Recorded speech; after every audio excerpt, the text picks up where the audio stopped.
Assalamualaikum warahmatullahi wabarakatuh. Selamat pagi para pemirsa, rekan-rekan sejawat sekalian.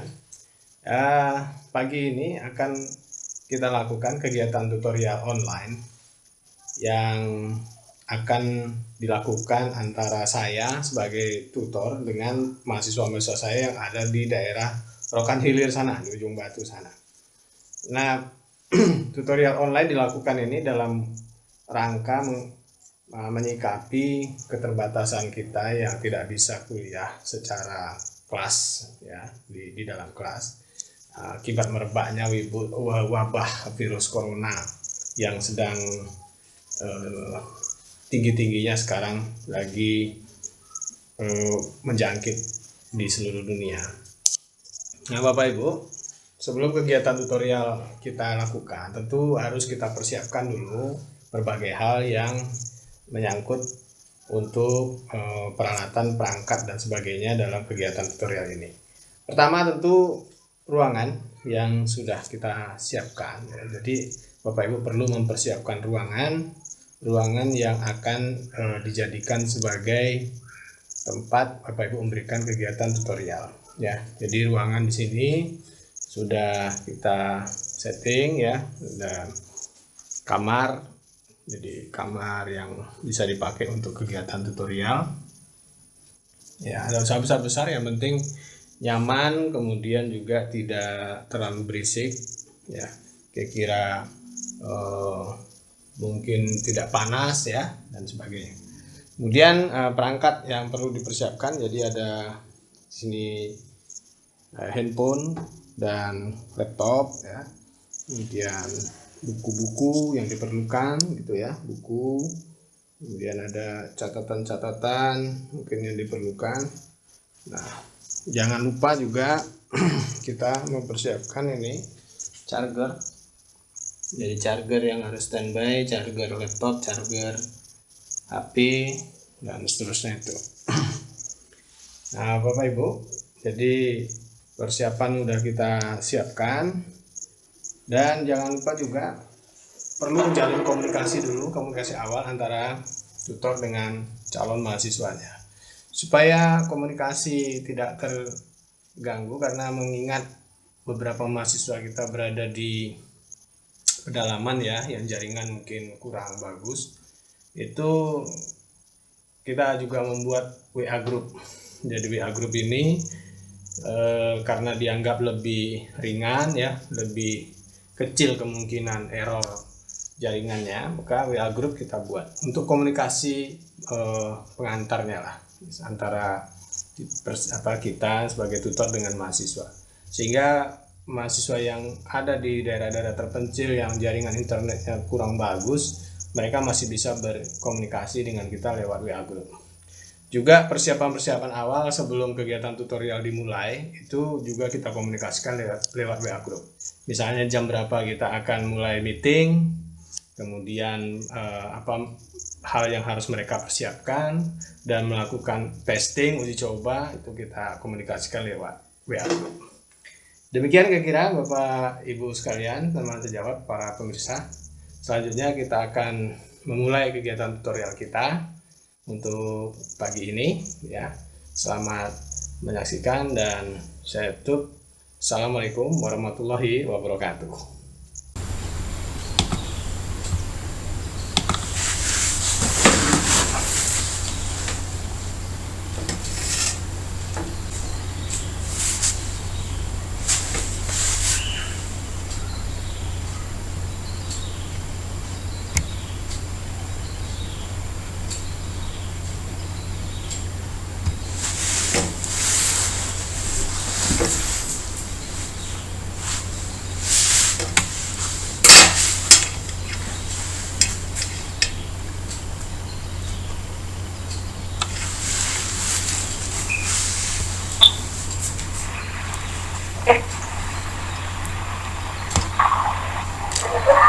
Halo, assalamualaikum warahmatullahi wabarakatuh.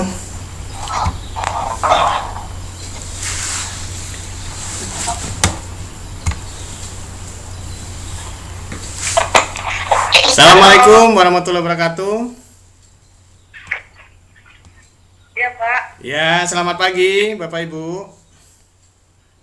Pagi, Pak. Pagi. Oke, di sini sudah apa ya? Sudah bergabung kita.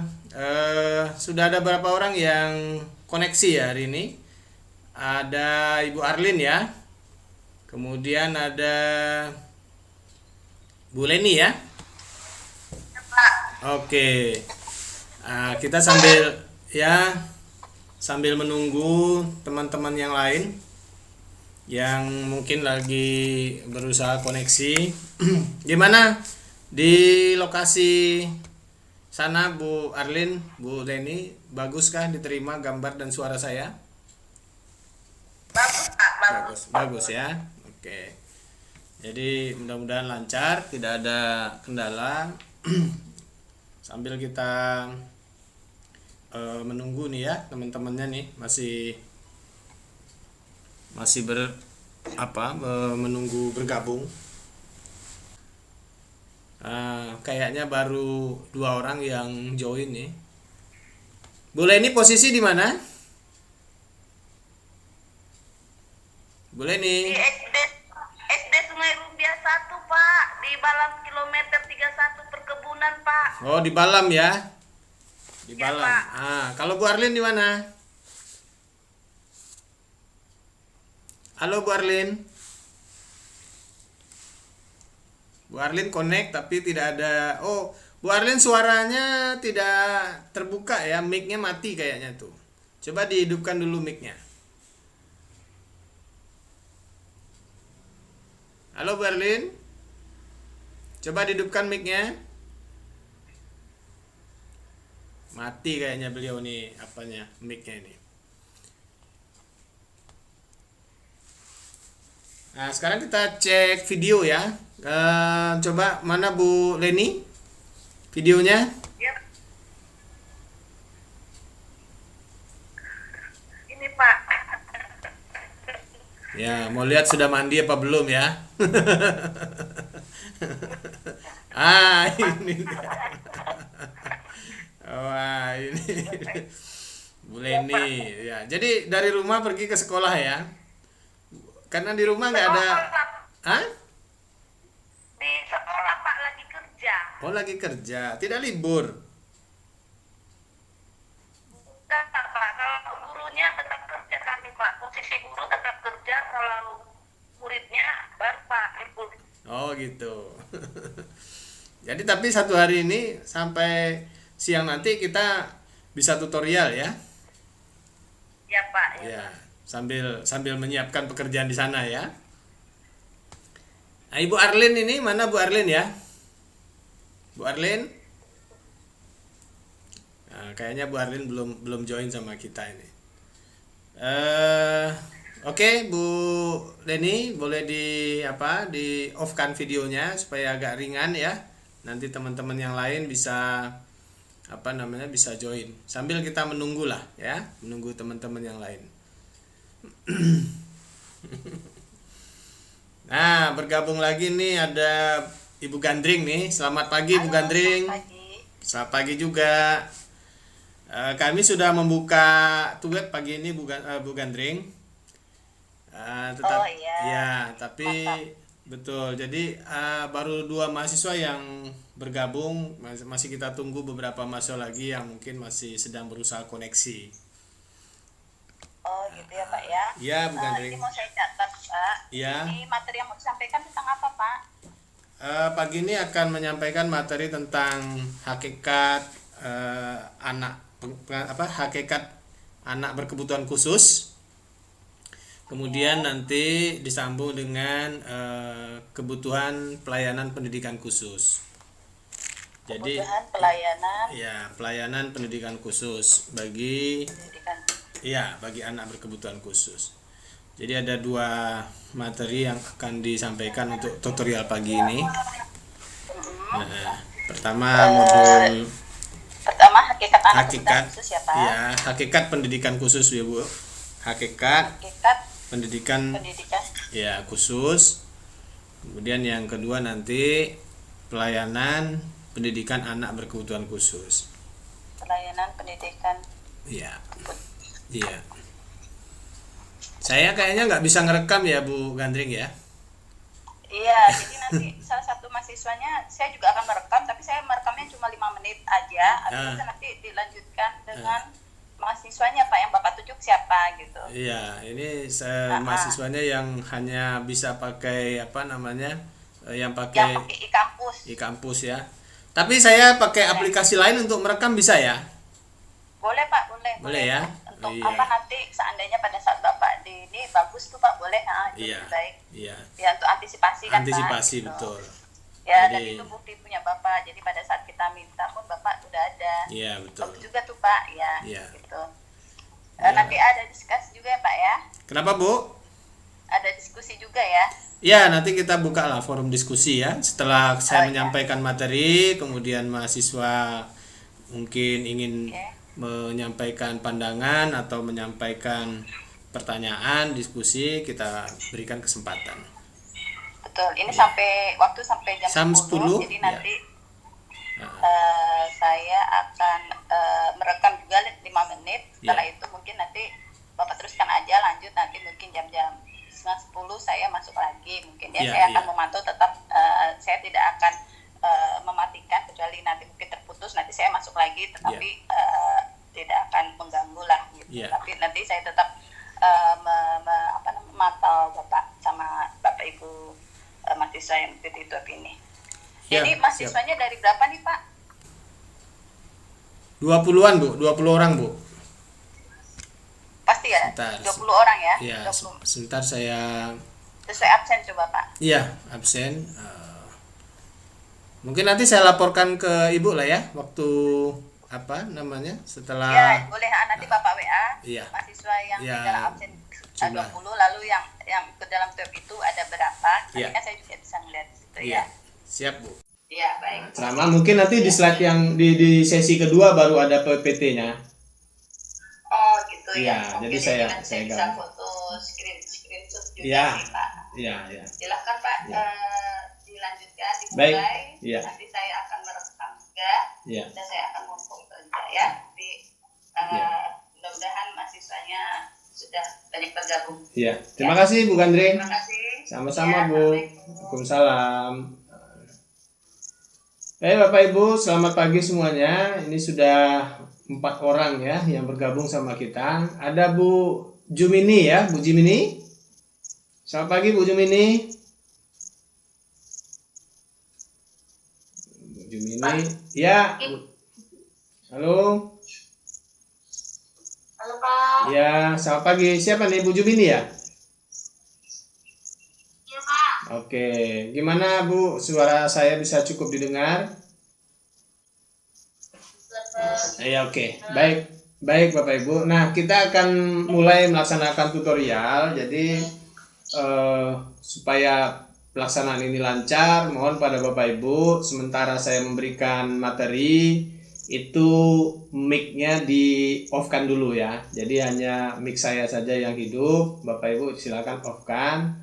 Kemudian bisa mendengarkan materi yang akan saya sampaikan pada tutorial pagi ini. Bapak Ibu sekalian, tutorial kita memang kita laksanakan secara online ya, mengingat sekarang sedang pandemi virus corona, jadi tidak memungkinkan bagi kita untuk tatap muka secara langsung. Nah, alhamdulillah UT dalam hal ini UPBJJ UT Pekanbaru telah membuat langkah-langkah antisipasi. Jadi menyiapkan aplikasi Microsoft Teams untuk komunikasi antara tutor dan mahasiswa sehingga kegiatan tutorial bisa dilaksanakan secara online. Tapi Bapak Ibu, ya ini sebenarnya adalah wujud nyata dari kuliah jarak jauh ya. Jadi kita sebenarnya di UT inti daripada sistem perkuliahan di UT ya sebenarnya seperti ini ya, dengan melakukan perkuliahan jarak jauh. Cuma kalau dulunya sebelum ada internet itu mahasiswa UT belajarnya lewat beberapa media konvensional ya, seperti menggunakan radio, televisi, ya, buku modul yang dikirimkan. Nah, sekarang dengan kemajuan teknologi sudah sangat terbantu kita menggunakan aplikasi berbasis internet. Bapak Ibu saya harapkan sudah terima modul semuanya. Jadi materi yang akan saya bahas pada pagi ini adalah tentang di mata kuliah pengantar pendidikan anak berkebutuhan khusus ya. Jadi akan kita bahas tentang hakikat dari pendidikan khusus itu seperti apa. Jadi pertemuan tutorial kita dari yang konvensional kemarin yang tatap muka itu ada 8 kali. Kita di sini direduksi ya jadi 4 kali. Jadi tutorial kita akan berlangsung selama 4 kali saja. 4 kali. Yaitu setiap hari Sabtu ya, sesuai dengan jadwal ya yang diberikan oleh pihak PBJJ.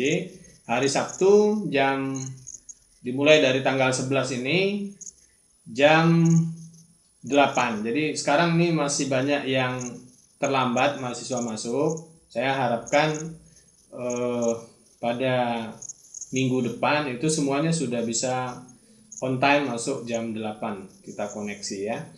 Nah, kemudian tutorial nanti tetap ada tugas ya, tugas tutorial. Saya akan berikan tugas itu ada 3 tugas wajib yang Bapak Ibu harus siapkan ya, harus kerjakan. Nah, tugas yang pertama akan saya berikan nanti di akhir tutorial, tugas pertama kita. Kemudian nanti di pertemuan atau di tutorial kedua itu ada tugas kedua, dan di pertemuan ketiga ada tugas tutorial ketiga. Jadi ada 3 tugas wajib yang harus disampaikan. Bagi yang tidak memungkinkan bisa mengikutinya di WA Group ya. Tapi di WA Group ya mungkin komunikasinya tulisan.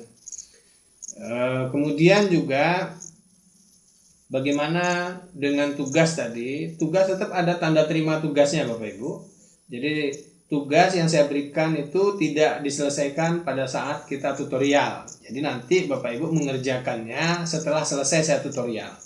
Jadi dikerjakan secara mandiri di rumah, lalu dikirimkan ke email saya. Nanti ada emailnya ya, saya berikan emailnya. Bapak Ibu bisa kirimkan ke email saya dalam bentuk soft copy. Jadi tugas tetap diberikan tanda terimanya, tapi tanda terimanya ya saya checklist juga berdasarkan tugas-tugas yang Bapak Ibu kirimkan. Nah, kayaknya pada menung semua ya, tidak ada. Ya, mungkin dari jadwal Bapak Ibu sudah terima, di situ sudah ada identitas saya. Ya, saya perlu juga memperkenalkan diri ya sebelum kita masuk lebih jauh. Saya adalah Joko Risanto. Saya dipercayakan menjadi tutor dalam mata kuliah pengantar pendidikan anak berkebutuhan khusus, dan nanti mata kuliah yang kedua yaitu tentang pengembangan kurikulum dan pendidikan di sekolah dasar. Jadi ada 2 mata kuliah yang akan saya berikan tutorialnya kepada Bapak Ibu ya. Nah, kemudian domisili saya ada di Pekanbaru. Jadi sekarang Bapak Ibu ada di Bagan Batu, Rokan Hilir, saya ada di Pekanbaru. Bapak Ibu bisa lihat slide saya? Halo. Bisa, Pak. Bisa ya? Bisa, Pak. Bisa, oke. Bisa. Iya, iya. Bisa. Saya belum, Pak. Belum? Belum, enggak terapa. Nggak terkonek. Coba dilihat dulu ya.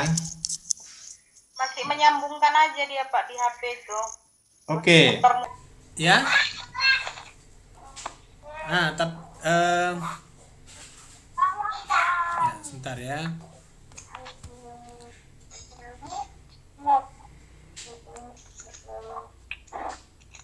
Nah, seperti ini kelihatan Bapak Ibu? Kelihatan? Ada, Pak. Belum, Pak. Belum. Belum kelihatan? Nggak ada, Pak. Nggak ada ya? Udah. Hah? Udah. Kecil? Udah, Pak. Udah. Oh iya. nampak ya. Oke. Ada 7 ya, ada 7 layanan yang mungkin bisa diberikan dalam pendidikan khusus ini. Yang pertama adalah tadi layanan di sekolah biasa. Jadi Bapak Ibu itu di samping sebagai guru bagi anak-anak normal, juga punya kemampuan sebagai guru bagi anak-anak yang berkebutuhan khusus. Itu jenis layanan yang pertama itu, Bapak Ibu. Ya, layanan sekolah biasa. Yang kedua, layanan di sekolah biasa tapi dengan guru konsultan. Nah, jadi sekolah itu menyewa atau mempekerjakan guru yang punya kemampuan untuk menangani anak-anak ABK. Jadi namanya guru konsultan itu. Dia yang melakukan konseling kepada anak-anak ABK, termasuk juga konseling dengan guru-guru umum yang ada di sekolah normal gitu ya, untuk bisa berinteraksi dengan anak-anak ABK. Jadi ini contoh layanan guru konsultan ya. Nah, yang berikutnya adalah sekolah dengan guru kunjung. Nah, biasa ini dipakai oleh sekolah-sekolah umum. Mereka kerjasama dengan sekolah SLB. Jadi dalam 1 minggu misalnya ada jadwal kunjungan rutin ya. Jadi kalau guru konsultan tadi dia kontrak dengan sekolah biasa yang tiap hari dia harus melakukan konseling. Tapi kalau guru kunjung biasanya kerjasama, terjadwal dia. Jadi guru yang spesialis punya kemampuan untuk memberikan layanan kepada ABK itu kita undang ke sekolah dalam jadwal yang tertentu gitu ya, untuk berinteraksi lah dengan murid-murid ABK di sekolah kita. Ini adalah sekolah dengan guru kunjung. Kemudian ada sekolah biasa tapi punya ruang khusus. Nah, ini udah agak lebih maju. Jadi sekolah ini di samping punya fasilitas untuk anak-anak normal, tapi dia punya fasilitas untuk anak-anak ABK ya. Misalnya ruang baca dengan huruf braille misalnya. Atau sekolah ini menyiapkan ruang belajar untuk khusus anak-anak ABK dan sebagainya itu. Kemudian ada juga kelas khusus ya, kelas khusus. Jadi ya kelas khusus di sekolah. Jadi sekolah itu kelasnya mungkin dibagi 2 gitu ya. Ada kelas normal, ada kelas yang ABK. Yang mana proses pembelajarannya sama ya, waktunya sama, tapi di dalam kelas-kelas yang berbeda. Itu contoh. Atau sekolah itu ya pakai layanan tersendiri. Jadi pagi sampai siang itu untuk anak-anak normal, anak-anak biasa. Mungkin pada siang harinya sekolah itu berubah fungsi menjadi SLB ya, sekolah luar biasa. Itu bisa saja seperti itu layanan pendidikannya. Contoh ya. Nah, jadi sekarang itu yang penting bagi kita adalah bagaimana kita bekerja sama, berkolaborasi untuk memberikan layanan pendidikan kepada anak-anak ABK ya. Kenapa? Karena anak-anak layanan pendidikan kepada ABK ini itu tidak bisa dilakukan oleh guru itu seorang diri ya. Itu sangat berat. Jadi layanan ABK tidak mungkin dilakukan oleh guru seorang diri. Nah, oleh karena itu perlu kolaborasi, perlu kerjasama. Dengan siapa kerjasamanya? Bisa dengan psikolog ya, bisa dengan pakar-pakar atau para profesional. Misalnya kerjasama dengan guru-guru SLB, itu juga profesional berarti ya. Bekerja sama dengan konsultan atau psikolog ya, dokter atau psikolog, itu bisa seperti itu. Jadi pendekatan kolaboratif namanya itu, berarti bekerja sama dengan pihak lain, termasuk bekerja sama juga dengan orang tuanya. Jadi orang tuanya yang lebih paham dengan karakteristik anak itu kita kita ajak untuk bekerja sama membina atau mendidik anak-anak ini. Nah, dalam pendekatan kolaboratif berarti diperlukan satu tim ya, satu tim dari berbagai macam profesi untuk mendidik anak-anak ABK ini sehingga hasilnya optimal. Tim itu bisa terdiri dari profesional guru, profesional guru SLB misalnya, profesional psikolog, profesional dokter, orang tua, dan sebagainya. Jadi mereka-mereka yang punya kepentingan terhadap anak-anak ABK ini bisa menjadi sebuah tim untuk memberikan pendidikan kolaboratif. Halo. Ya, siapa? Halo. Ya, silakan, siapa nih? Saya Siti Mas Tanjung, Pak. Siapa? Saya Siti Mas Tanjung. Ya, si Siti Masroh Tanjung. Ya, ada. Silakan Siti Masroh. Nah, tadi kan Bapak mengatakan kan anak yang berkebutuhan khusus itu kan bisa di sekolah biasa. Iya. Itu dalam pendidikan nasional tahun 2003. Nah, itu di sekolah biasa itu Pak, itu diberikan guru konsultan dan guru kunjung. Iya. Tapi yang saya alami seperti sekolah saya itu kan Pak, tidak ada pernah dibedakan kelasnya maupun guru kunjung dari pihak sekolah Pak. Iya. Oke. Bagi kami sebagai guru memang kewalahan anak yang berkebutuhan khusus itu Pak. Iya, iya. Nah, di sekolah Bu Siti ada ABK ya? Selama saya mengajar ini banyak Pak. Banyak ya? Salah satunya, iya. Tuna Windara ya. Tunawicara ya. Cadel. Iya. Anak yang Iya. anak yang autis. Ya, autis ya. Ya. Nah, jadi Anak ya. Jadi itu pertanyaan yang bagus untuk kita semua ya. Bahwa ternyata di sekolah kita pun, sekolah umum itu banyak sekali kita mendapati murid-murid kita yang punya kelainan atau yang berkebutuhan khusus tadi. Nah, bagaimana sikap sekolah? Nah, makanya inilah mestinya yang harus kita berikan penjelasan kepada pihak sekolah. Bentuk layanan pendidikan seperti apakah yang bisa kita berikan kepada anak-anak ABK tadi. Nah, pilihan-pilihan itu banyak. Yang pertama adalah mempersiapkan rata-rata. Ini dia pintar ya Pak. Saya mau tanya karena ada Pak keluarga saya, ada ipar lah. Ya. Dari kecil memang dia selalu juara satu. Pokoknya dia juara satu, selalu juara satu dan menjadi anak kebanggaan orang tua. ya, Di mana-mana dia selalu tampil Pak. ya, Jadi setelah orang tua meninggal, bertua saya ya Pak. ya, Jadi adik ipar saya itu kan setelah orang tua saya meninggal, ada tiba-tiba yang dia memang harus dia kuliah teknik, tapi karena guru orang tua sudah meninggal, jadi sampai sekarang anak itu jadi seperti stres.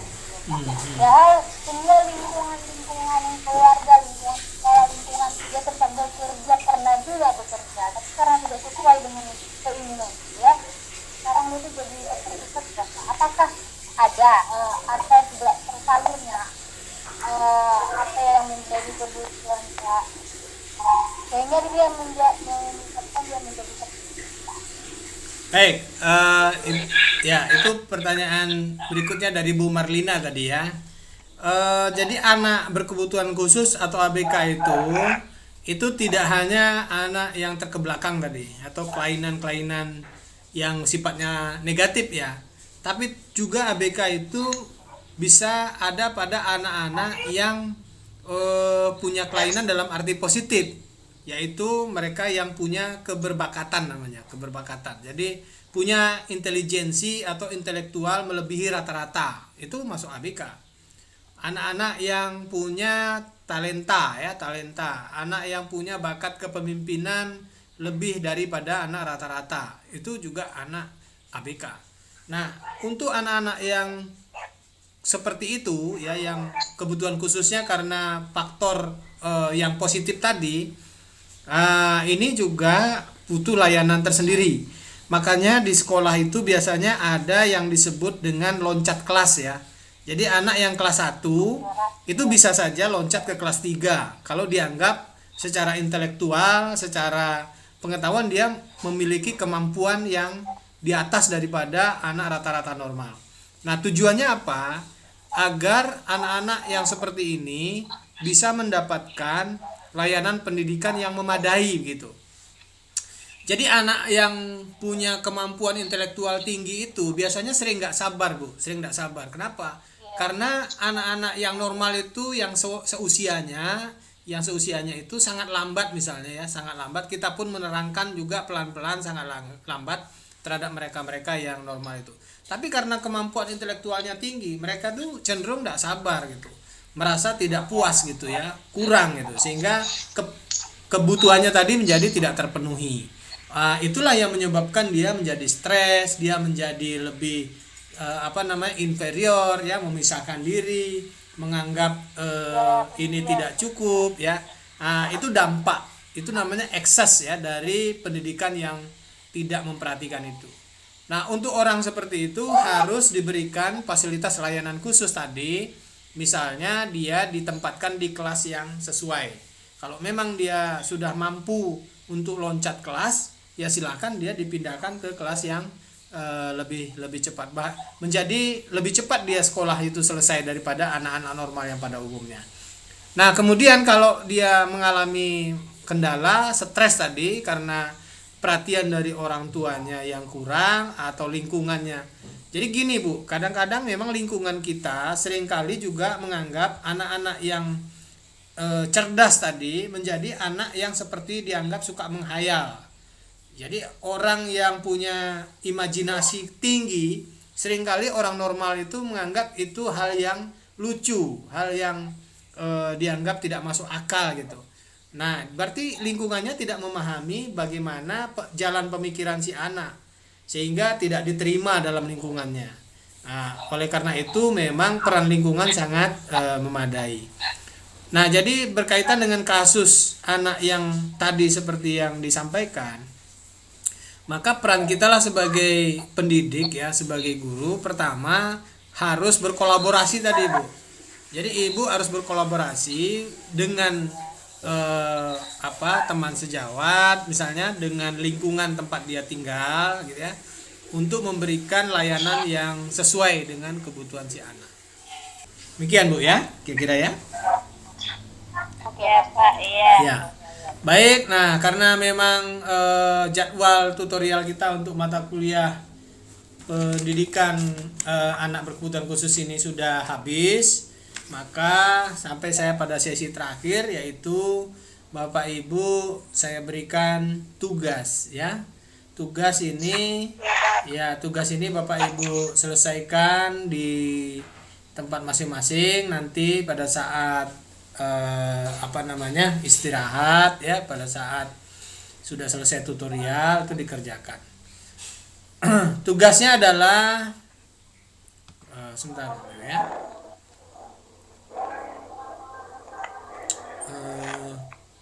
Ya, Pak. Ya, bisa dilihat slide saya kira-kira? Bisa, Pak, tapi kecil kali. Kecil. Oke. Ini apa, Pak? ya, ini bisa?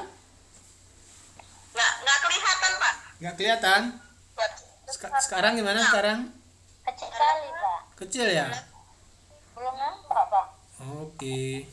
Nggak nampak, Pak. Nggak nampak ya. Saya ulangi lagi Bapak Ibu. Nampak.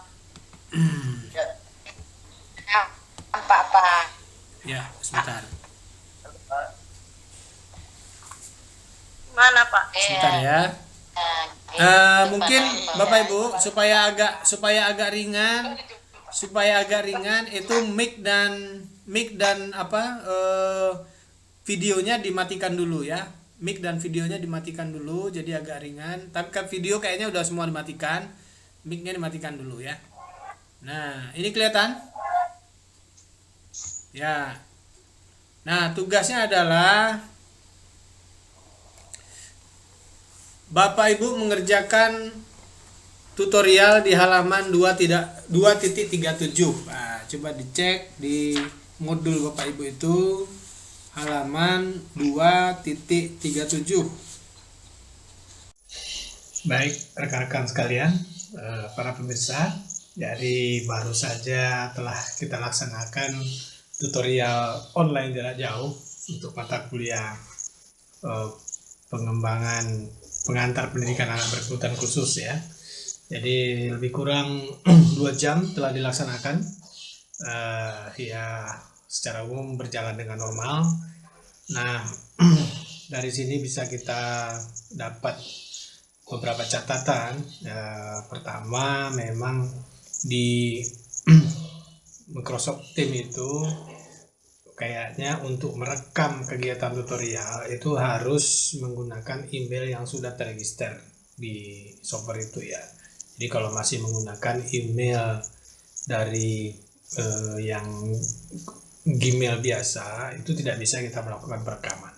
Apabila tadi sudah direkam oleh pihak UPPJJUT, jadi direkam pada awal dan akhir kegiatan.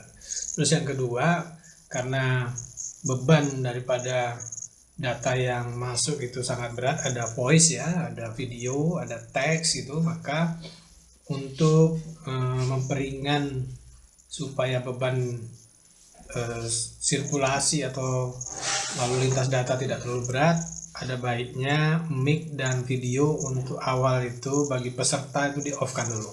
Jadi cukup tutor dulu yang memberikan petunjuk menggunakan mic dan videonya, sementara penggunaan oleh mahasiswa itu bisa bergantian. Kemudian yang berikutnya adalah ada gangguan komunikasi, tapi tidak terlalu berarti ya, sudah cukup baik. Hanya saja bagi mahasiswa yang berada jauh di pelosok yang tidak bisa mengikuti kegiatan web online ini, mungkin lain waktu bisa mencari posisi yang lebih memungkinkan ya, atau bergabung dengan rekan-rekannya di tempat yang jaringan internetnya bagus. Baiklah, demikian saja untuk mata kuliah pengantar anak berkebutuhan khusus sudah kita laksanakan. Terima kasih atas segala perhatiannya. Saya akhiri. Assalamualaikum warahmatullahi wabarakatuh.